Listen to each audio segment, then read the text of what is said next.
We can start, say. Okay. Hi everyone, good morning. Thank you for joining us on this nice Saturday morning.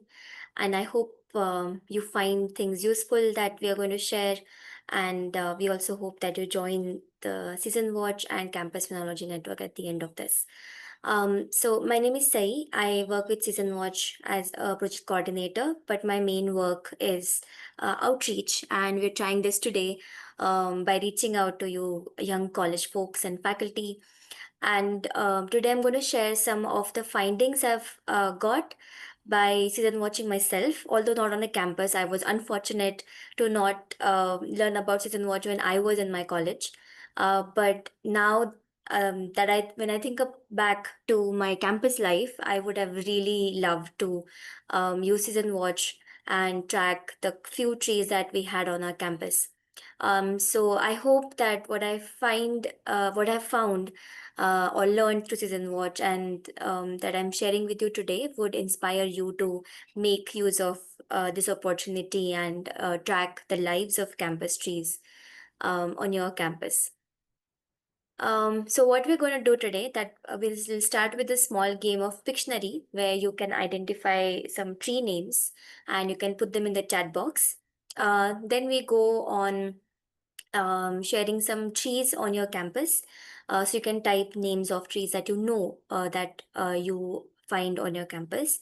Then I'll share some of my findings with Season Watch.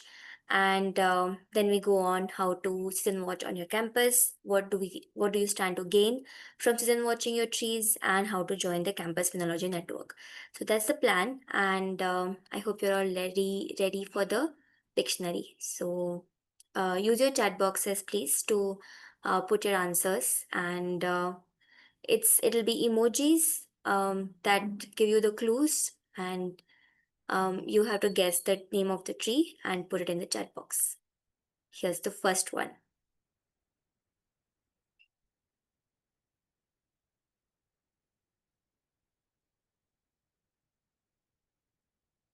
Can anyone guess the name?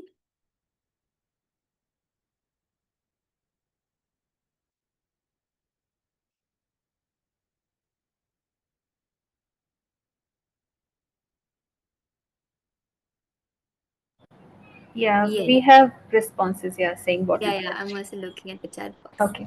Awesome. Yes, it is a bottle brush. So the first clue was bottle brush tree. Uh, Here's the second one.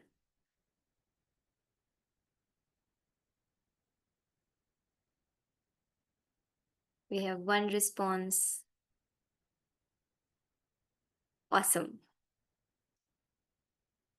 Let's go to the next one. This might be a little tricky. It took me some time to figure it out. This dictionary is made by Swati. Oh, nice. Yeah, you guys got it. It is jackfruit. Amazing. And here's the next one.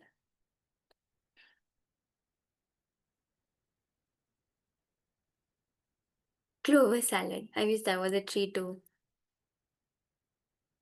Yes, Anuradha got it. Ishika and Mayank also got it. Superb. Sandalwood. The last one.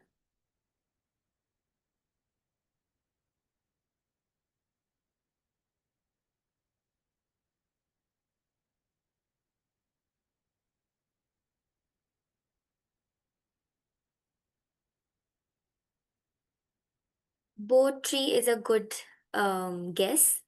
But think about what part of the boat this is. Yes. Oh, we got it. It's a mast tree or the false ashok. It's also called mast tree because the straight, nice trunks of the tree were used to make masts or the main pole of the ship. And that's how it got its name. But it's now more famous as false ashok or simply ashok as well. But I'm sure you might have heard that there's a true ashok as well, and that is found in the evergreen forests of the Western Ghats. And it's also called Sita Ashok. The scientific name is Saraka Ashoka, and it's an endangered tree as well. And that tree is also both of these true and false Ashok. are on the season watch list. So if you have either of these on your campus, you can observe them and find what changes they show across the year. All right. Now I would like you all to put some names of trees on your campus. Maybe I'll start by remembering what trees we had on my campus during my bachelor's and master's. We had a really nice Sita Ashok or True Ashok, and we had some Java olive trees, and we also had a Kamini or box jasmine.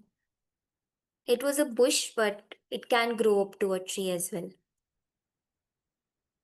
Then we also had a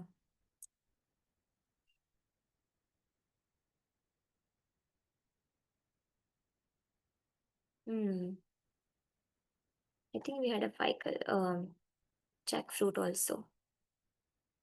Yeah, so that's my list. OB says they have cluster figs, breadfruit, teak, albizia. That's really cool. Even if you can name at least one or two trees, that would be great. It doesn't need to be a very big list. Sausage tree, devil's tree, tree of heaven. Wow. Pungam tree and gular. That's nice, Laiba. Thank you for sharing. Anyone else?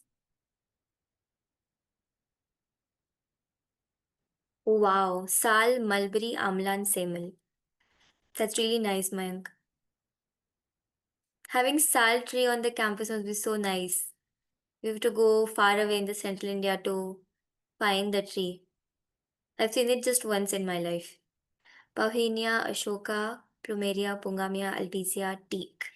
That's shared by Atul. Thank you, Atul. Anyone else would like to share? Just give it a minute more. So during my bachelor's, we had a really small campus, but they still managed to keep some. Oh, we also had a Barringtonia, or the Samudra Fool as it's known in Marathi, and it has these gorgeous almond-like leaves, big leaves, and the flowers. They have a little strong smell, and it's just a bunch of pink and white anthers. And we had that tree as well, which is a very Mumbai tree, I feel, because the Marine Drive in Mumbai, the Queen's Necklace, which is a very popular spot, that has a line of these trees, and that is the only tree that can survive so close to the sea. So that it was a nice find, and that was the first tree we would see. Figs, bottle brush, mango, sausage tree, and elephant. Oh yeah, elephant apple. I remember seeing this on the campus, Anuradha. Thank you for sharing. Jamun, Pungam, Buddhas, people, teak, Elupai, neem, Hildegardia populifolia. Oh wow, I don't know which this one is. But that's really cool.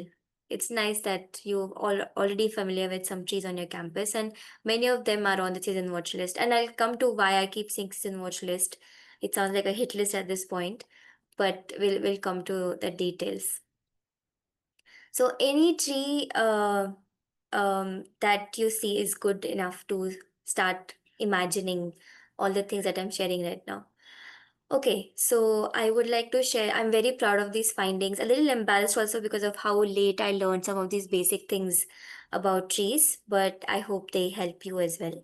So I'm sure you know what tree this is. It's a jackfruit tree, but did you know anything? Do you know anything very interesting about jackfruit trees? You can actually, we have not a lot of people, so you can even unmute yourselves and talk if you feel comfortable and you have access to audio right now. Would anyone like to share anything interesting about the jackfruit trees?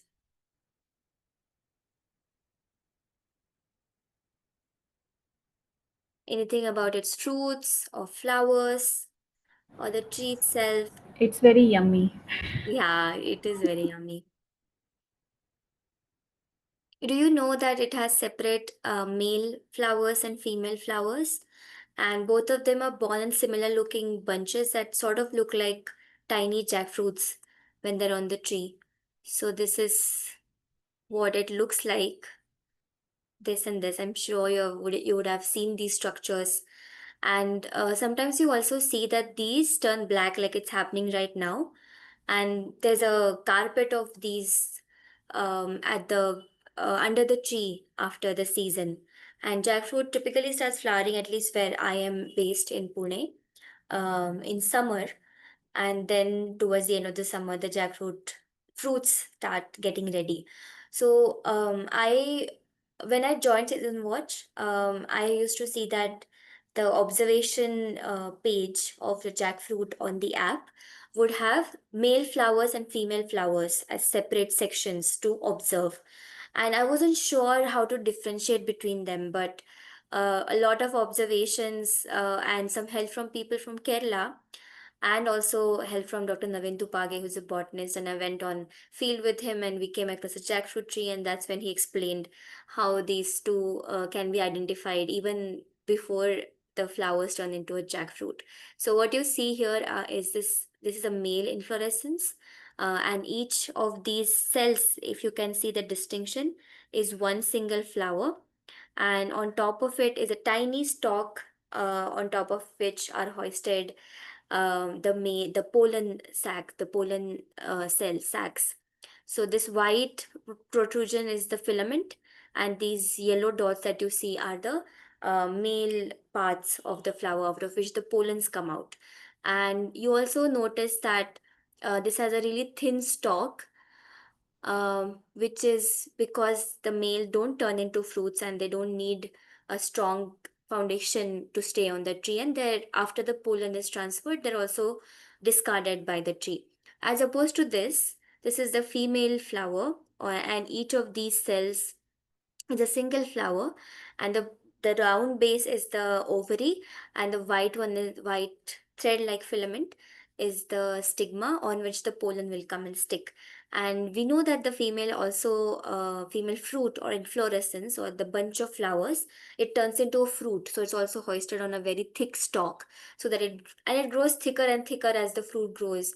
And that's how the tree supports a jackfruit on the tree. So this was, I think, one of the first findings and learnings about a very common tree, a very popular tree, a tree that we're all familiar with since childhood. But this tiny detail that's so crucial to the fruit formation came into my life because of season watch.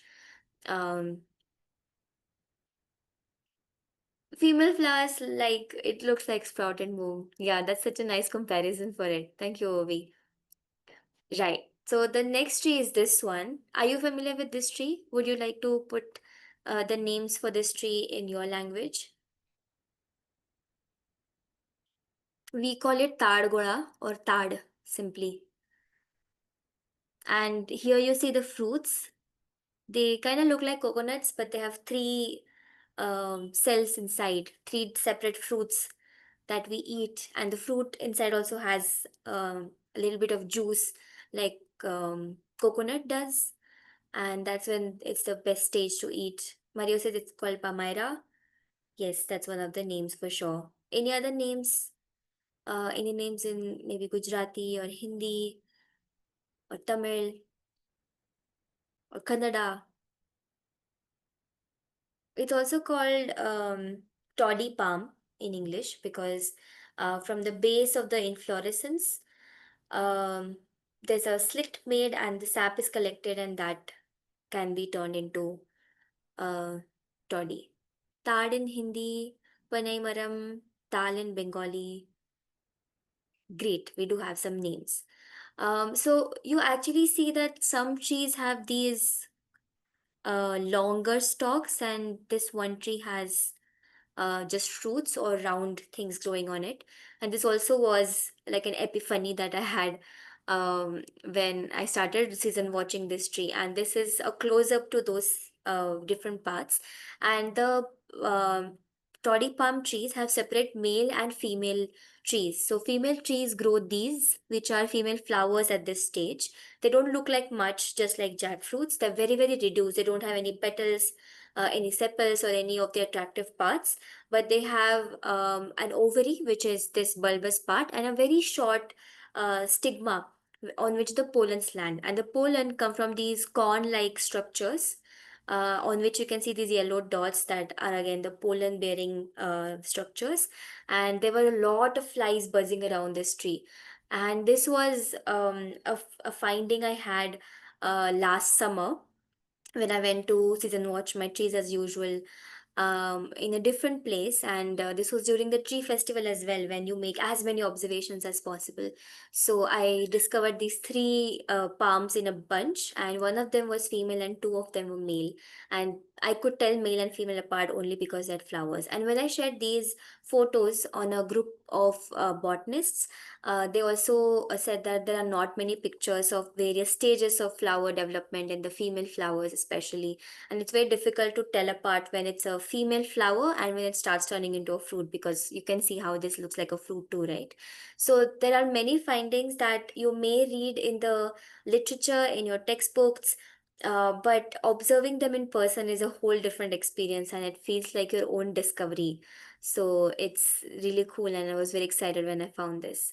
This is the third one, Ashoka, false Ashok, that we were talking about in the beginning, is one of the first trees I learned in my life. And my grandfather told me that we have Ashok trees in the courtyard, in our angan, because his name is Ashok, and I used to believe him, and I thought the tree was named after him.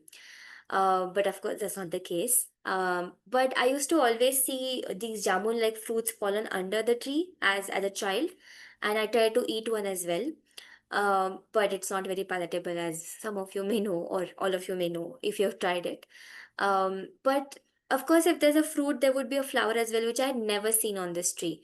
But again, because of season watching, I learned that these are the flowers, and you need to stand very close to the trunk of the tree and look up into the canopy, and you'll see these bunches hanging elegantly, these star-shaped flowers in the summer again, at least in Maharashtra. And I was very thrilled to find this. And again, this has no separate sepals and petals, so it's a very peculiar flower. Maybe we can talk about this in a later session someday. But another finding that I had with Season Watch, and this is one of the most exciting findings I had. This is on Xavier's campus in Mumbai. We had gone there to do a tree walk and, of course, to promote Season Watch. But if you recognize, this is a devil's tree and scholar's tree, and many languages have word for it, which means milk sap tree.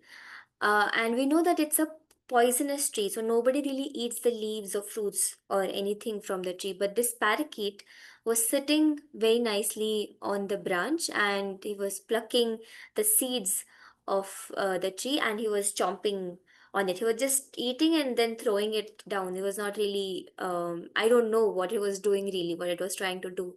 But we could also see the latex covering its beak, and after dropping one pod, he would rub its beak on the trunk and clean it and remove all the sap.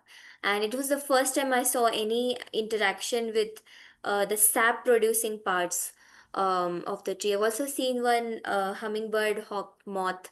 I hope I named it right, but it was hovering around the flowers and it had its long proboscis out.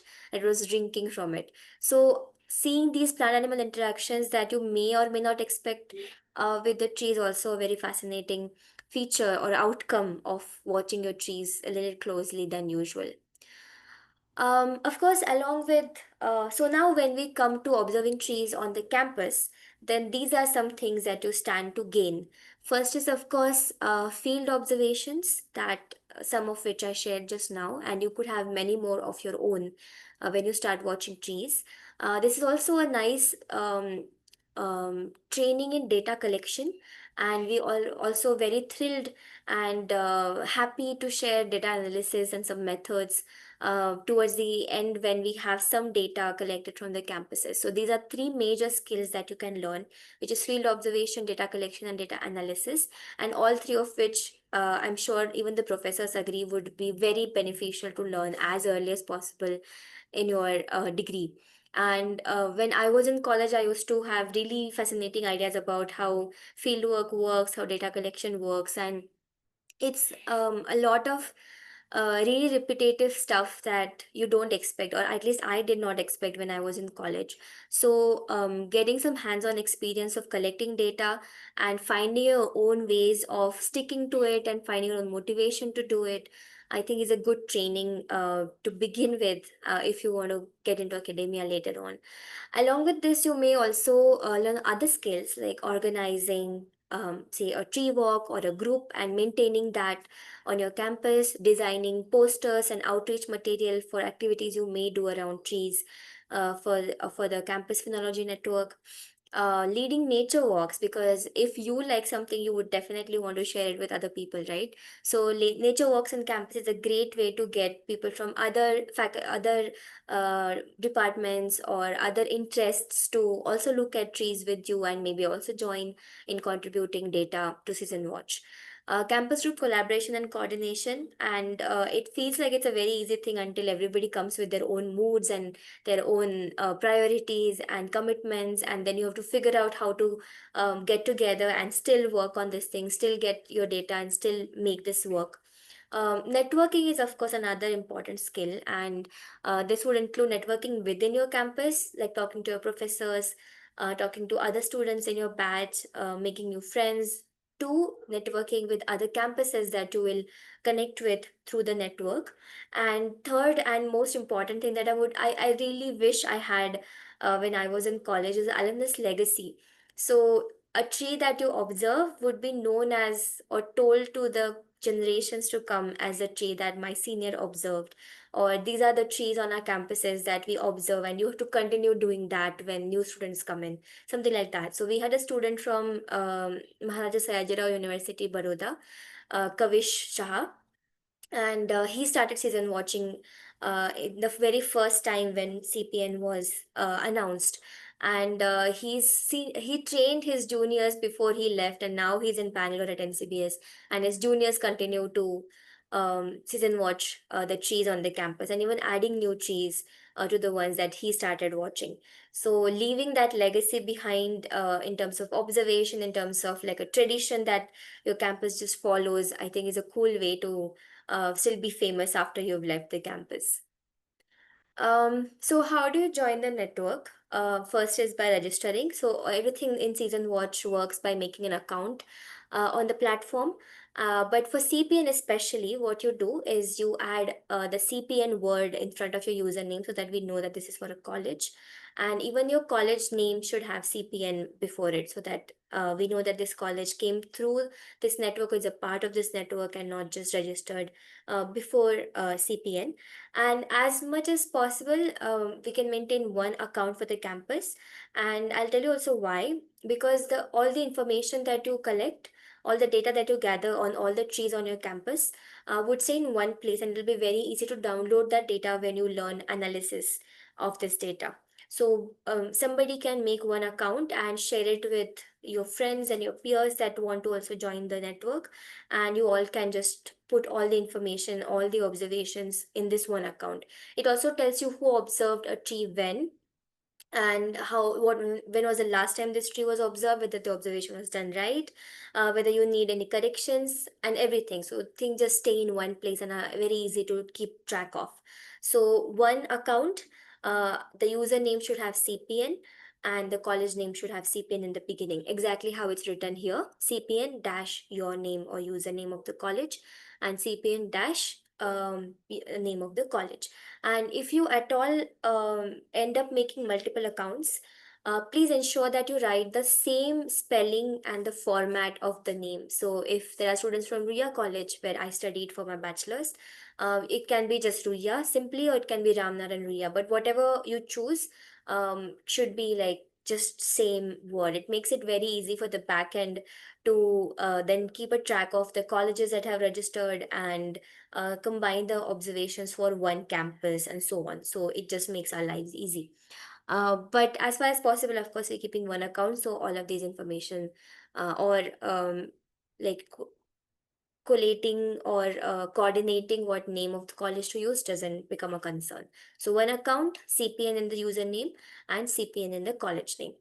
Now there are three challenges that you may take up when you start, when you join the Campus Phenology Network.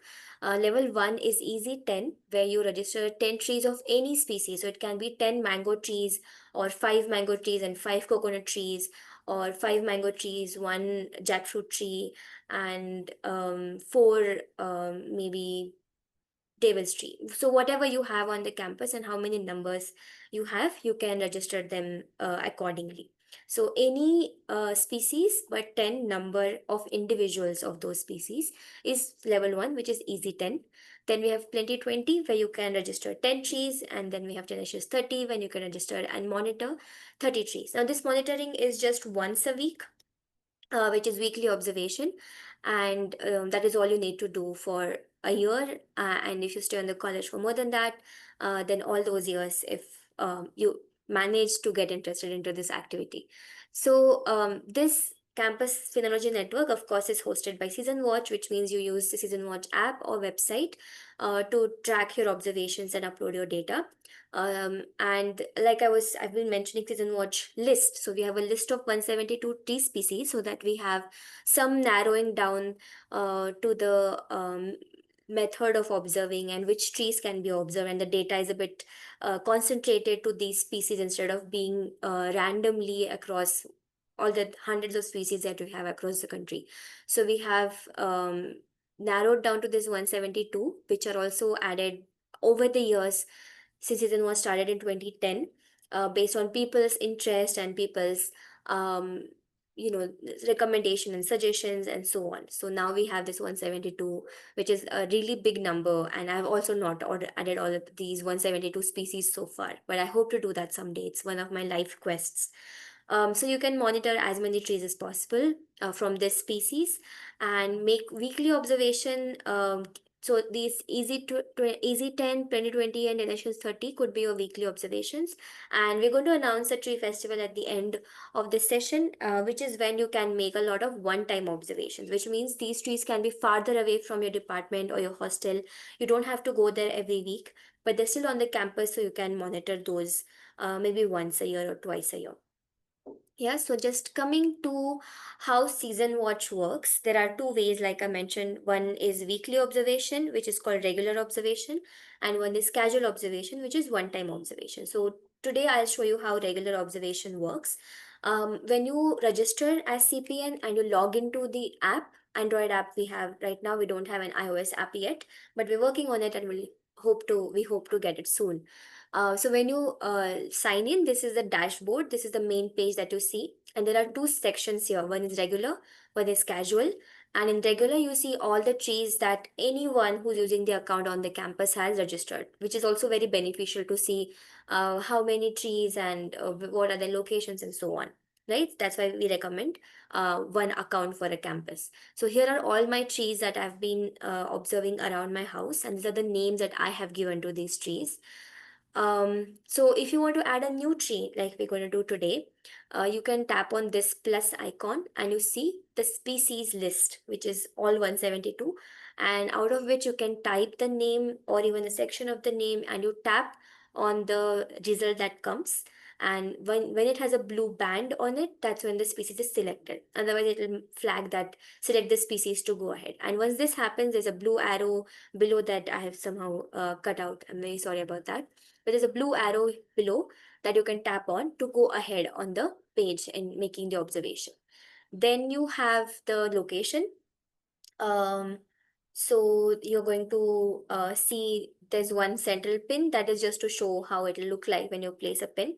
And there's a blue dot, which is your current location. So your app requires location access, and the location needs to be on when you're making an observation. And this is the location of the tree that you're looking at. So you need to be near the tree when you're putting the location. So you can tap on this button here, right here, to zoom in automatically on the map. And you can also pinch and expand to go closer, and then double tap on the blue dot to put your pin. So this is the location that is selected for your tree, and you tap on next to make your observation. Now, this is the species of the tree and the location is very important, because what stages they show of flowers and fruits and leaves That depends on where in India the tree is located, and that's why we're taking this data for season watch. And if I want to make an observation on a tree again and again every week, then I don't want to keep adding species and location again and again, because then the location might vary and it's just cumbersome to do that. So we make an account for the tree app also, which is called registering a tree, which is what we're doing right now. And to do that, you can also give a nickname to that tree. For example, if you notice that I am looking at two false ashok trees near my house, so how do I know which one is which observation is for which tree, right? So this nickname also helps you differentiate between the number of individuals that you're tracking on your campus. So give a nickname that is very unique to that individual, that reminds you particularly of that individual, and that helps you track or keep the data very sorted and systematic. So I have chosen a Pride of India or Lagostomia or Tamhan or Jarul tree to observe, and this is a species that we already uploaded, if you remember. Then I've added the location of the tree, and then I've given it a nickname Blue.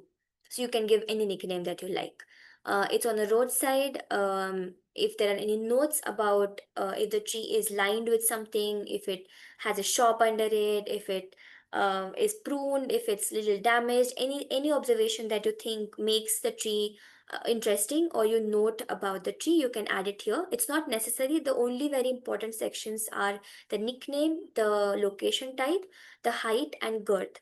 So height is how tall the tree is, of course, and it can be approximate. And how I like to do it is I'm about 5 feet tall. So imagine I stand very close to the tree, and I imagine how many of me would be standing on one top of another to reach the complete height of the tree. And you count those many, count the number of feet that it comes to, and convert that into meters. So that is an approximate height that you put of the tree. Another method is, of course, if it's standing near a building, then you see how many stories or levels it reaches to, floors it reaches to, and if it's two floors, then it's around 20 feet, and so on. And girth is the breadth of the tree trunk at your breast height. So, how I like to do it is I go around it doing this, and this is about 15 centimeter for me, so you can measure how much this is, and you can stop, like start at one point and go around the tree and measure this that length, or you can simply take a measuring tape or even a thread and then use a scale later to measure that thread. So any of these methods work, and approximate girth is also all right. That just ensures that the tree is old enough to be flowering and fruiting, because we are looking at the cyclical changes in these trees. So they need to be flowering and fruiting for us to understand how they respond to seasons, and then understand the impact of climate change, which is the whole point of this activity, right? So next step is tapping on this blue arrow, and then checking all your information. If your location and your species is correct and your location type is correct, and then you submit. And once you submit, it appears on your dashboard, which is the main page of your app. And you need to sometimes pull down on your screen to refresh the page, and then you see this observation. And then to make an observation every week, you just tap on this blue eye, and then you go ahead making an observation. Now, what does that observation entail? Is the phenophases, or the stages of the tree, of leaves, flowers, and fruits on the tree that change cyclically in accordance with the seasons. So these are the stages that we monitor with Season Watch, which is leaves, fresh leaves, mature leaves which are fully grown, dry leaves which are turning yellow or brown and they're drying and falling off. For flowers, we look at the buds and open flowers. For fruits, we look at unripe fruits, ripe fruits, and in some cases, open fruits. So, our Pride of India would have a stage of open fruits, right? And now we want to tell the extent in which these phases are present on the tree. Whether they're absent or present is very preliminary, and it doesn't tell us much about how the tree is changing its cycle. So we give it a little more nuance by this one third method, where we divide the tree in three parts, and we see in how many of these three parts are these stages present, right? If this stage is absent, if there are no new leaves, for example, on the tree, then I put my observation as none. If it is present in only one part, either here or here or here, then I put my observation or status of that phenophase as few. If it is in two or all three parts of the tree, then I put my observation as many. Now, this sectioning can be like this, like a Mercedes logo. It can also be inverted like a Y. So we'll try out this method, right? So let's take an example of this Pride of India. Um, so this is my tree, and this is how all the phases or stages of trees look like. This is a phenophase guide that we've made to familiarize ourselves with all the stages of leaves, flowers, and fruits and how they look like for that particular species. It can be downloaded from our website. We'll put the link to this into our chat box later. And you can refer to this when you're looking at a tree and match these pictures with what you see on the tree. So, this is how the new leaves of the tree looks like, of Pride of India look like. These are the mature leaves, these yellow ones are the dying leaves, these are the buds, open flowers, unripe fruit, ripe fruit that turn dark brown, and open fruit. So they dehisce and they have sections that themselves look like flowers. Yeah. So do you so keep this in mind for now and try to find how many phases of these do we see on the tree. So we start with dividing our tree in three parts, and because of the shape of the canopy, I've chosen to divide it in a Y and not a Mercedes logo, so that I have nice three parts of the canopy into three sections. So this is my page for blues observation. So that means I have signed in, I have added a new tree, I have named it, I have added its height and girth, its location before all of this, and this is the date of observation. Now, suppose I made an observation last week, but I'm uploading it today. So you can also tap here and choose the date that you actually made an observation or made a note of the phenophases on, and put a back date of your observation. That can be done too. Of course, a future date can be put, but a previous date can be put. And today's date is default. So please be mindful when you make observations. Many a times I've added observations that were made previous day and I'm uploading in them today, but I forget to change the date. So that has to be edited later in the website. Then it can be edited, but it's a bit of a hassle. So please be mindful of this date here. Now we'll start with like now that we have our tree, we're going to make observations on leaves, flowers, and fruits. And let's all do it together. Okay, so let's look at leaf stages. We're looking at new leaves, mature leaves, and dying leaves here. And these are my three parts. So let's start with fresh leaves. In how many of these three parts do you see fresh leaves, which are light green in color, um, and which are smaller in size? Do you see any new leaves on the tree? You can put in the chat box. You can also unmute yourselves and um, answer. Anuradha says yes. What do others think?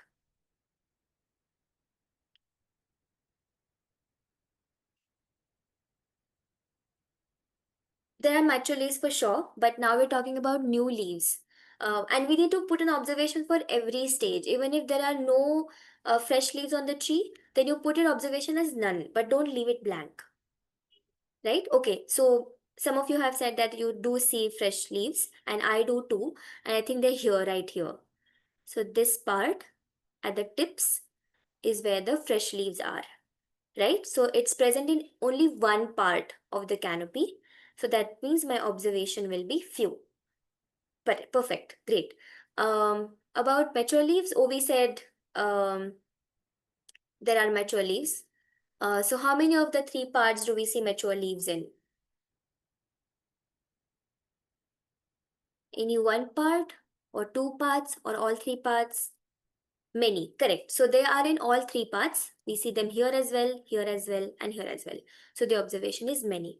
Do you see any dying leaves which would turn a stark yellow or beautiful red and brown sometimes? Okay, Laiba thinks there are few.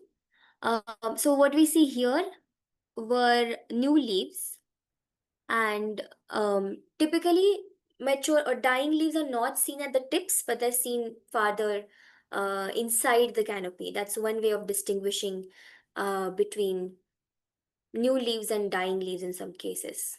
Do you see any dying leaves on the tree? Laiba says yes. What do others think?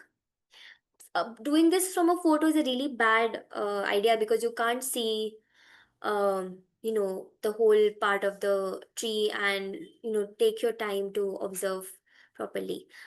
Yes, there are some on the ground, and we don't count those because they're already left the tree, but we count them only if we see. um, yeah, so let's just go back to the to the phenophase guide and see. Yeah, this is what the mature dying leaves of this species look like. And when I see this photo, I don't see any of that happening here. So I'm considering this as no dying leaves. Again, to summarize all our discussion about the dying leaves, we don't look at the leaves fallen under the tree, but that's definitely a clue that if they're fallen under the tree, they might be on the tree as well. So we can look a little more carefully, look all over the one phase of the tree that we're looking at, and then make our conclusion, right? So in our case, we saw a few fresh leaves which are here, which are pinkish, which have a tinge of pink, like Swati said. We have many mature leaves because they're seen in all three parts of the canopy, and we have no dying leaves as far as this side of the tree is concerned. Yeah, and when we make an observation, we're looking only at one side of the tree, and we choose like a side that is a good representative of the tree, and we look at the tree every week from that phase, that angle only. If we change the angle, the observations are going to change, the data won't be consistent, and it won't be good science. So that's how we go about it. For this tree, we're going to look at it from this side only and not go around the tree. But when you make the first observation, you can go around the tree to choose what position is safe to stand on. There are no vehicles or any sort of ant hills or something. So choose a safe spot that also allows you to look at the canopy as a whole. Okay, so let's move on to the flowers. um, these are the flowers and buds. This is where everything is. So how many what would be the observation for buds as well as open flowers? Let's start with buds. How many buds do you see, and in how many parts of the trees are the buds present?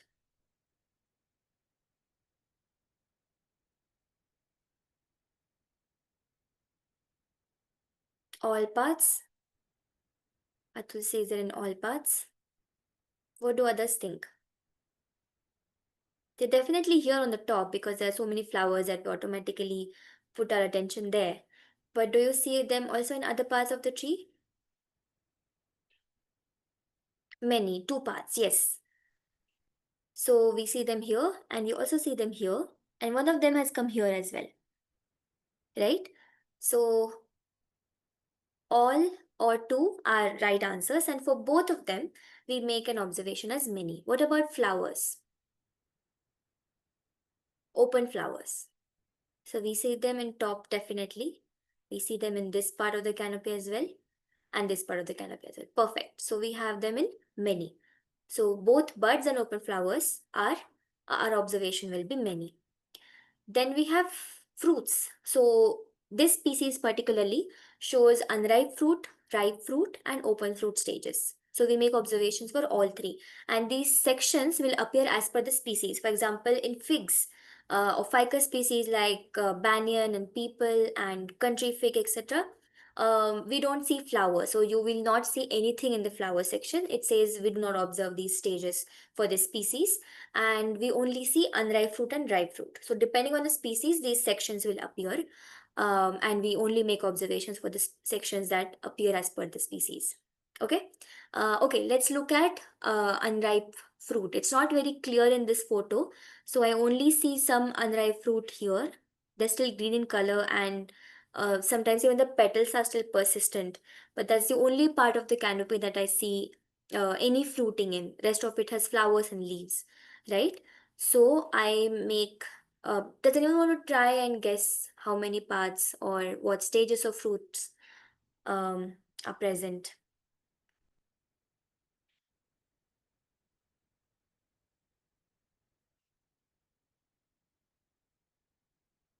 Yeah, of course, it's much easier to look at this tree in person and then identify all of these stages. Picture is not a great way to do it. Um, but yeah, I'll just again help. So this bulb that we see on the top, we can see them here, a little bit here, here, and here. And those have just started forming from the flowers, which means they're unripe fruit. And they're found in just one part of the canopy right now. So I will make my observation as few.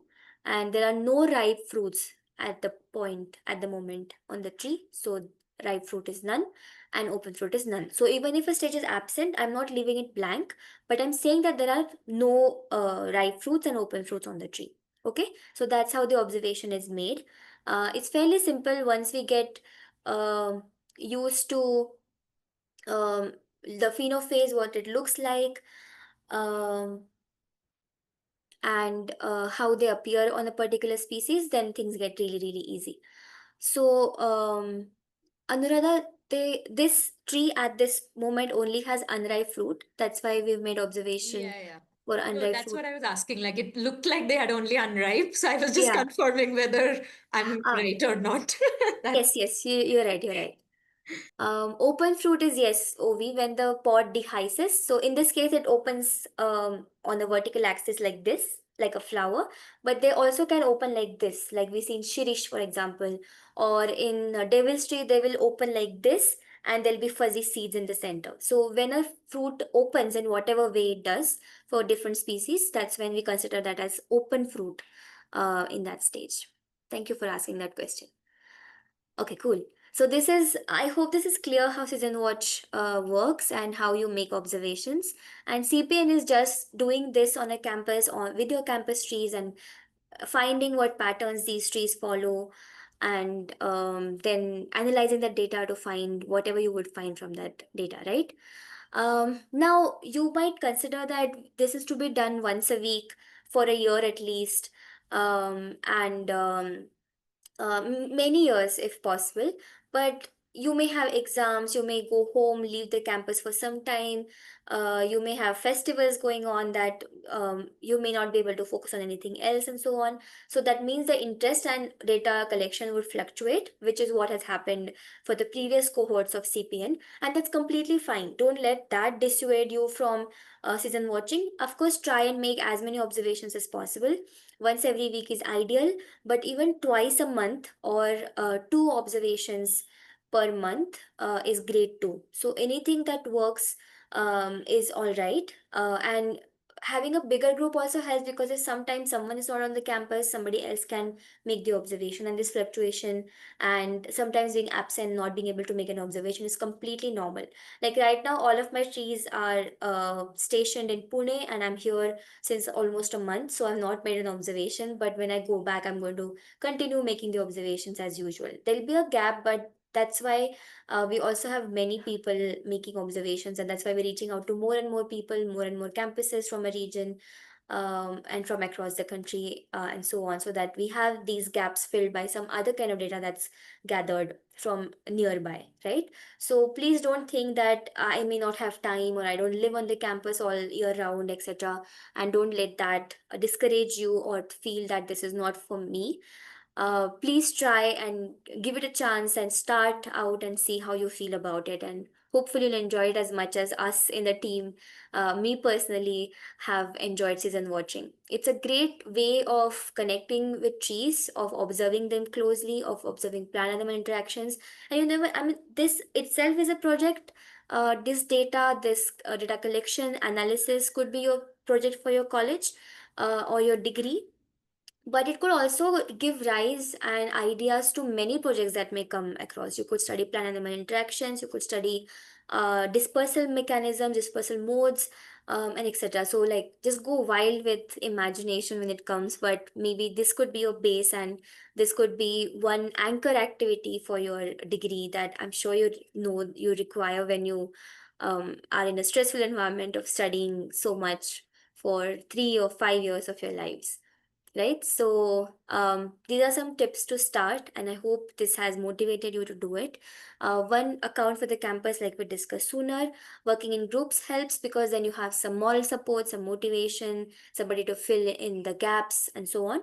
And start with a few trees. So maybe you can start with um, just 10 species, 10 individuals, 10 observations, 10 regular trees to begin with. And then once you feel more comfortable, once you feel like, oh, I need more data so that my project is better, or I need more data because I really want to know what happens with other kinds of trees.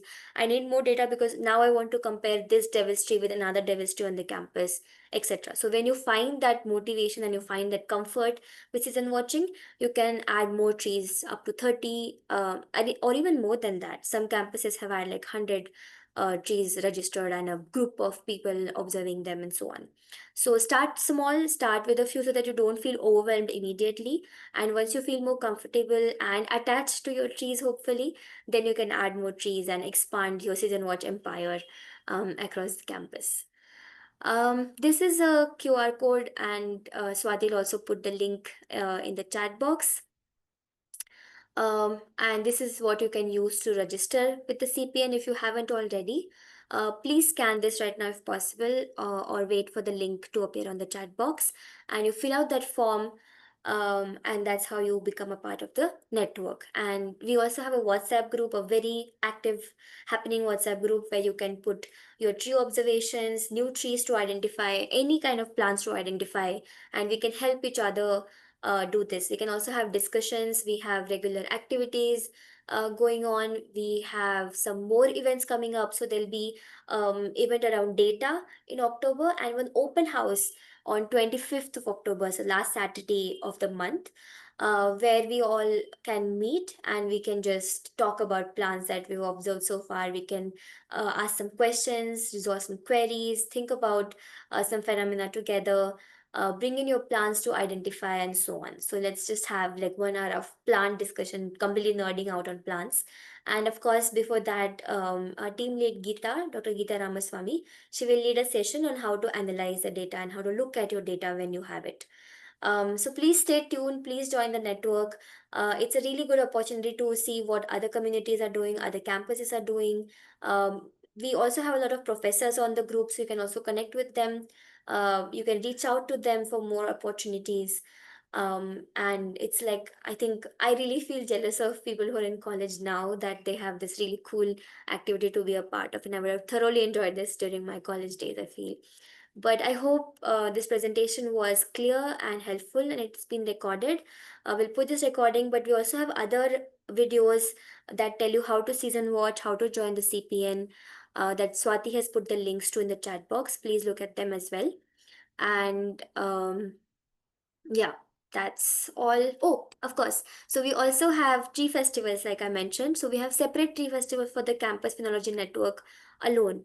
And it's a month-long event, so you can make as many observations as possible. Sorry, it goes like, if you're new, you start start with registering with the CPN, and you observe 10, 30, 20, 10, 20, or 30 trees once a week for 4 weeks. So you have to make an observation, all four observations on your registered trees, upload them on the Season Watch app, and campus is observing at least 10 trees consistently for 4 weeks will get a certificate, and one campus will win a prize for the best or most number of observations.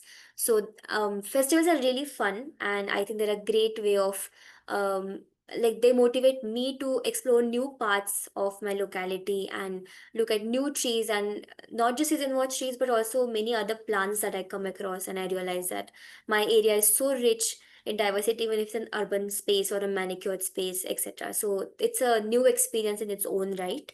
And I hope you join us now so that you can participate in the October Tree Festival that starts next week, and have fun with it. And that's all I have to share for today. These are all the ways and platforms where you can reach out to us. This is Swati's email ID. Swati is the coordinator of the CPN. And if you have any queries, you can write to her directly. And yeah, I hope you enjoyed this presentation. And if you have any questions, we can take them now. Thank you, Sai, for that Thank you, wonderful Swati. presentation. I really enjoyed listening to it. So Thank you. every every year, so Sai mentioned, I think earlier, that we've got a cohort system. So we've tried CPN in cohort system when we begin a fresh batch in April every year, and then the batch continues till March in the following year. But then we realized, I mean, if you looked at the graph in the end, you see a big plummet. So there's a lot of activity in the first half of the year, and then a big crash.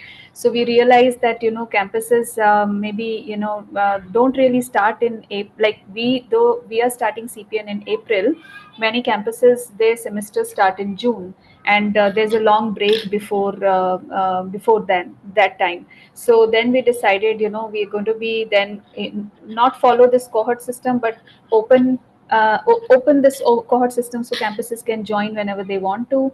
And from the time that they start, that's when their contributions, we start tracking the contributions. So with CPN, the thing is that we do expect that campuses register at least 10 trees from their campus, and then in the following year, from whenever they register, till the June of the following year, they have finished at least 26 weeks consistently monitoring their trees that they have registered. And those that meet this criteria, then of course win certificates and so on. And yeah, so thank you again, Sai, for that. And if anybody has any questions, please, we can spend some time. Think Hussein, hi Hussein, I see your question.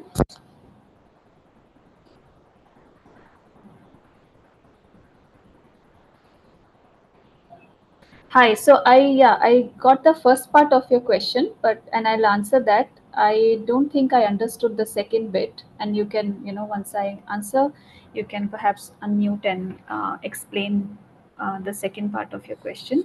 So so most of the campuses so far have one or two observers, and although we would like it to be a big group, well, there are some campuses that have that as well, but mostly one student is observing a particular tree. So we do recommend that there are a lot of students, and people can take turns. So far it hasn't worked out like that, so that's just sort of the background of how practically things are working out. But yes, this is not something that I think we're right now concerned with. I mean, there are this thing about data quality and all. Right at the moment, that is something I think we are not looking at within season watch. We are more concerned with people just getting out there and making connections with the trees and observing their trees. That's where the focus is at the moment. But I think there are, if you're interested in this, I think there are some studies that have looked at data quality collected by citizen scientists. And if and though I'm not following the literature at the moment, but what I do recall from earlier is that there doesn't seem to be such a difference, when that the quality of citizen science collected data is actually quite good. So that's, I mean, that's what I recall. And I think here the focus is really on just making it available for as many people as possible. So I think with that, I think that's where the focus lies. So yeah. Thank you, Swati. Yeah, thanks Susan. So can you also explain the second part of your question, because I didn't quite get that.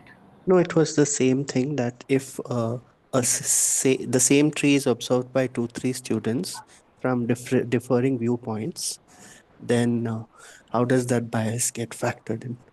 Yeah, you say Because they something would about be the at the same nicknames, no? location. Okay. Yeah, I guess then you mean that the same tree could be registered twice by two different students. Yeah, I mean, I don't know if that is that we would just be in the season watch data from the like how it practically works is there would be two different observations. If there two observers who have registered, I mean, this is very rare, but if it does happen, it would be just taken as independent observations. So this is just from the practical data point of view that I can answer it at Thank the you. moment. Yeah. Yeah, Okay, just to thanks. Yeah. Sorry. Are you done, Swati? Yes, yes, Sai. Yeah. Yeah, just to add to that, if we see two observations that are, I mean, if two people add observation on the same tree and the location is very close to each other, then you also ask both of them to send pictures of the tree. And if it matches, then we consider that just one observation. So it's done at the level when the data is being analyzed, but so far we haven't come across any of this. And there are not as many season watchers that one tree would be observed by multiple people. So we haven't had to discuss that yet. But that's also why we recommend making a group and coordinating with each other so that these repetition doesn't happen on a campus. Yeah, and I think it will be very nice if season was has become that popular that multiple people start observing the tree. That would be really a dream. So that's yeah. Any I think there were, when we sent out the form, a lot of people asked how they can be part of CPN and how the campuses can join. So I do hope that today's talk gave that sort of that responded to those queries. There were a few more that were a little bit outside the scope of the today's talk, which were related to, some were related to data, some others were related to tree identification. And as Sai pointed out, we do hope in the coming month to have two sessions, one on data and one on tree identification. So hopefully those two will get covered then. So we do, yeah, we encourage you to fill out the form. I have already shared the link here. So if you fill out this form, you will receive again some of the links whichever shared in today's talk, on how you can link on how to register your campus using the app, and then how to add trees and add observations, something that we covered in today's talk, and yeah, so, and a link for WhatsApp, joining the WhatsApp community. So we're also currently working on a web page for CPN and a welcome video, which would be like a sort of a substitute for the talk that you all attended, which is much longer. I mean, you all really got the whole picture. But for maybe if you would like to kind of refer this network to somebody else, we will be having a welcome video, which should be out soon, I guess, in the next 1 or 2 weeks. So that's something that will be just like 2 or 3 minutes long, and it can be shared. So yeah, thank you. Any other questions, or we can close the call? We can spend another minute if anyone has parting thoughts or burning questions. Yeah, I saw Madan and Anjuman just joined, and I don't know if this was joining again or you got some of the talk, but this is recorded. We'll put it up on YouTube and share it also. But like Swati said, we'll also have a web page that'll like reduce everything to a readable size and you can go through it. And if you have any questions, these are our contacts. You can please reach out to us and Yeah. get more information if you like.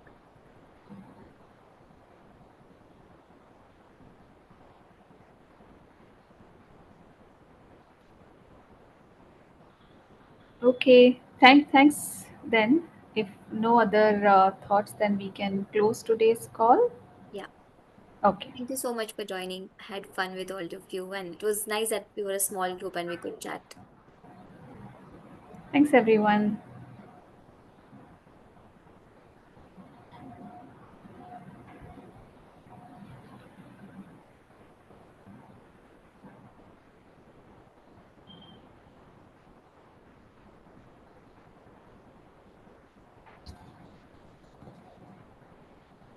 Shall we stop the recording, Swati?